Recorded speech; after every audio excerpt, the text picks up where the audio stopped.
الحمدللہ رب العالمین والصلاة والسلام علی سید المرسلین اما بعد فاعوذ باللہ من الشیطان الرجیم بسم اللہ الرحمن الرحیم الصلاة والسلام علیکہ یا رسول اللہ وعلی آلک واصحابک یا حبیب اللہ۔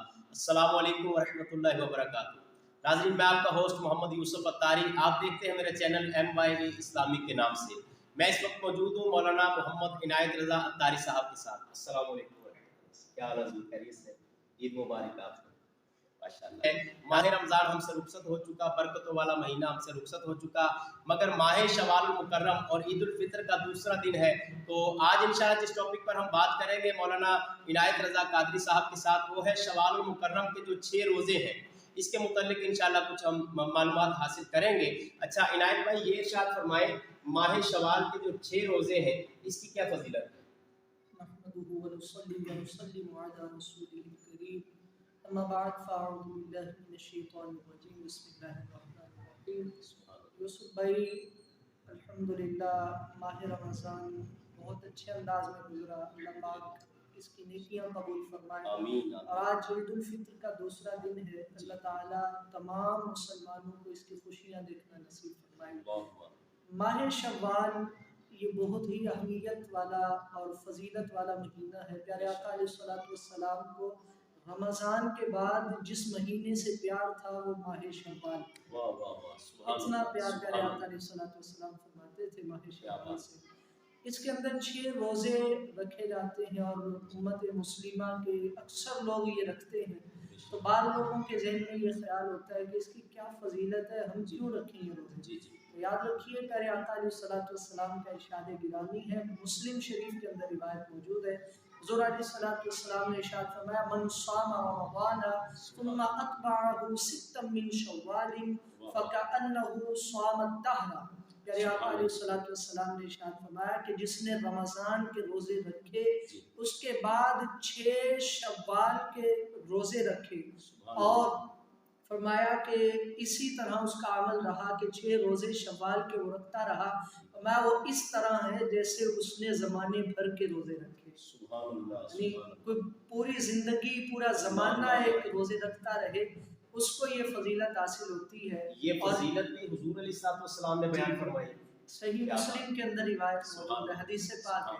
اور اسی طرح میرے آقا علیہ الصلوۃ والسلام نے ارشاد فرمایا، من صام رمضان و6 من شوال فكأنما صام السنة كلها۔ پیارے آقا علیہ الصلوۃ والسلام نے ارشاد فرمایا، جس نے ماہ رمضان کو روزے کی حالت میں گزارا، اس کے بعد شوال کے 6 روزے رکھے، فرمایا وہ ایسے ہے گویا اس نے پورے سال ہی روزے رکھے۔ سبحان اللہ، اس کو اتنی فضیلت حاصل ہے۔ اب یہاں پر کسی کے ذہن میں سوال آ سکتا ہے کہ مطلب روزے تو وہ 6 رکھ رہا ہے، اس کو حضور نے پورے سال کے روزوں کے ساتھ کیوں تشبیہ دی کہ وہ گویا اس طرح ہے جیسے پورے سال کے روزے رکھے؟ تو علماء نے لکھا ہے کہ ماہ رمضان کے اندر ایک نیکی کا جو ثواب ہے کم از کم 10 گنا دیا جاتا ہے۔ تو ایک روزہ یوں سمجھ لیں کہ 10 روزوں کے برابر ہو گیا، اور ماہ رمضان کے 30 روزے 10 مہینوں کے روزے کے برابر ہو گئے، اور شوال کے جو 6 روزے ہو گئے یہ 6 روزے 2 مہینوں کے برابر۔ تو یہ 10 مہینے ماہ رمضان کے روزوں کا ثواب اور 6 جو روزے شوال کے ہیں اس کے 2 مہینوں کا ثواب، تو یہ کل ملا کر 1 سال کا ثواب ہو جاتا ہے۔ ماہ شوال کے اندر جو 6 روزے رکھے گا تو وہ گویا اس طرح ہے جیسے پورے سال کے روزے رکھے۔ یہ الحمدللہ ہمارے لیے خوش قسمتی کی بات ہے کہ اللہ تعالیٰ نے ہمیں ماہ شوال عطا فرمایا، تو اس کے روزے رکھنے کے اللہ تعالیٰ ہم سب کو توفیق عطا فرمائے۔ اچھا حضور، یہ ارشاد فرمائے کہ آقا علیہ الصلوۃ والسلام کا ماہ شوال المکرم کے روزوں کے حوالے سے کیا معمول ہوا کرتا تھا؟ پیارے آقا علیہ الصلوۃ والسلام، حضرت عائشہ فرماتی ہیں نبی پاک علیہ الصلوۃ والسلام کو ماہ رمضان کے بعد سب سے زیادہ محبت ماہ شوال کے روزوں سے تھی۔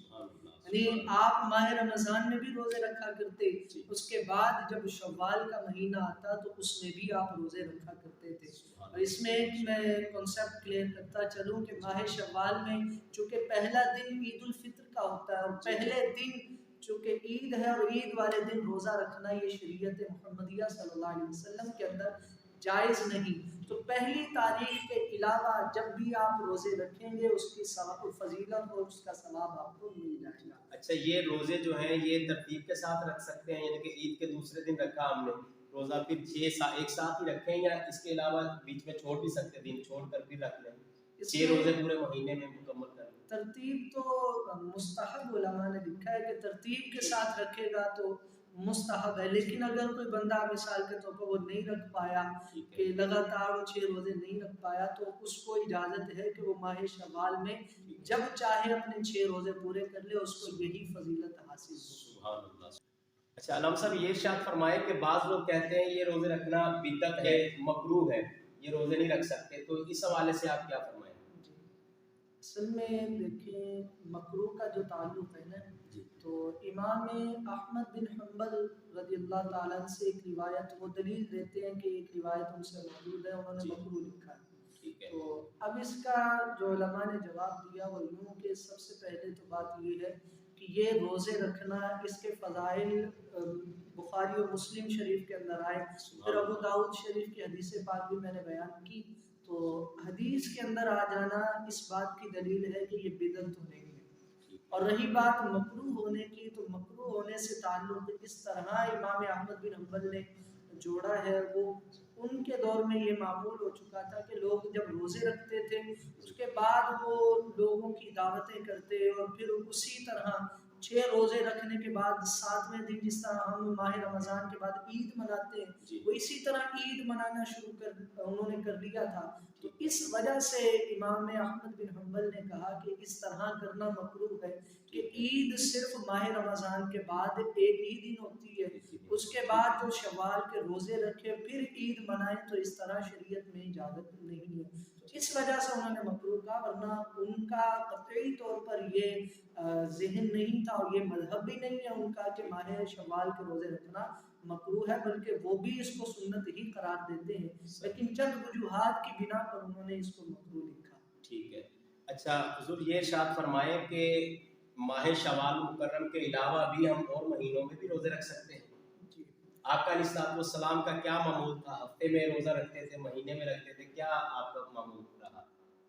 جس طرح ماہ رمضان کے روزے رکھنا یہ ضروری ہے، اسی طرح چند روزے ایسے ہیں کہ جن کو رکھنا مستحب کے درجے میں آتا ہے.